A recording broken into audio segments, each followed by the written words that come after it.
Hi, I'm Alex McCord, and welcome to The Real Deal on thestir.com. Hope everybody watching in the States had a great Thanksgiving weekend and Cyber Monday. And let's get right into the Real Housewives of Atlanta and Beverly Hills. Episode 5 of Season 6 for Atlanta and Season 4 for Beverly Hills.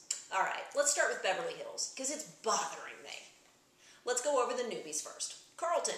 She is proving her eccentric worth with her crystals, her cat acupuncture, and her willingness to get naked and be in hot tubs and make out with controversial cast members. All that is good. Meanwhile, Joyce is struggling. She tried to create major drama last week with Hairgate, and all it seemed to me was a desperate scene grab, an attention grab. Oh, no one's talking to me. I need to pull people aside. Oh, come on. It was so contrived. Honestly, Joyce's Hairgate seemed worse in terms of contrivance than anything I've ever seen Lisa Hochstein do in Miami, and that, my friends, is saying a lot. Next, let's discuss the Mauricio and Kyle tabloid cheating frenzy. I don't even fully understand it, but it seems to have all started last summer when a gossip website ran a story about Mauricio possibly cheating on Kyle with transgendered prostitutes. Sadly, because 90% of us are gullible idiots, we all want to believe every single thing we read on the internet, particularly when the entire internet copies and reprints the same story on a million different websites. Now, the smart way to handle something like this is to completely ignore it, give it no oxygen, and like a smothered fire, it will die. However, because of all the reality TV castmates and producers, the story lives like Carrie. It shows that both the cast and the crew are gunning for Kyle for whatever reason. Mauricio hit it on the head in his interview this week when he said that the girls don't like Kyle and are exploiting the story. Of course they are. Even Ken agreed, giving his wife Lisa Vanderpump a smackdown because she said she doesn't know if it's true or not. And he said, of course it's not true, and he's my friend and I wouldn't let anyone else say that. See, the men see how ridiculous this plotline is. The women, unfortunately, are too close to it. The women are the ones getting the calls from the producers saying, you have to talk about this. It's a 3-episode story arc, and if you don't, you'll get no camera time, and everybody will forget about you, and you'll get fired. Take a breath. Finally, let's discuss how Beverly Hills is flatlining. It hit me this week. Somebody said on Twitter that the Beverly Hills ladies aren't having any fun, and I think they're right. I think that's it. This whole season so far seems painful or embarrassing. You've got a couple of nice moments with Walk of Fame or whatnot, but otherwise it just makes me want to cringe. It might be too soon to make recasting predictions, but I'm betting if this season doesn't kick into gear soon, we're looking at a major rework next year.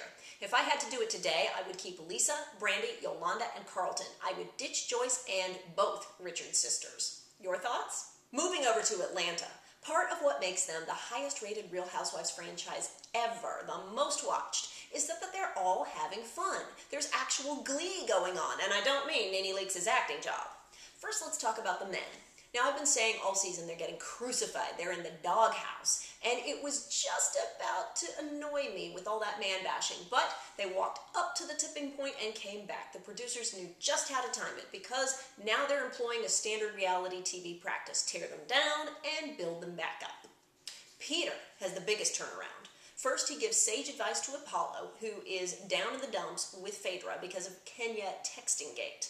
Peter tells Apollo to stop playing defense, stop trying to cover it up, go on a love attack. Now, those are my words, not his, but Apollo's really got a chance here. I don't know if he's going to make it happen or fumble the ball. Then, Peter plays the heavy stepdad with Cynthia's daughter as they meet the mother of her new boyfriend, and I loved it. Oh my goodness. Okay, so the daughter's 13, she has a boyfriend, and the parents all get together to hammer out the dating deal memo. My kids aren't old enough to date yet, but I was taking notes. I want a piece of what Cynthia and Peter did. That was perfect. Kandi's fiance, Todd, hasn't really been given a chance yet this season to stand up to Mama Joyce, but it finally happened. Todd had the perfect line. I don't care about all this material stuff, I care about Kandi. Mama, meanwhile, seemed drunk, crazy, over the top, and an all-around horrible person. I think Mama, who is living in a house paid for by Kandi, doesn't like it that Kandi's got another mouth to feed. Mama wants her fair share. Tell you what, though. Out of the entire Todd, Mama Joyce, Kandi storyline, the person I like the least is Kandi herself. Whether she is talking to Kenya or her mother or her friend or Todd, Kandi seems so reluctant, like every word has to be dragged out of her. My naturally suspicious nature thinks why?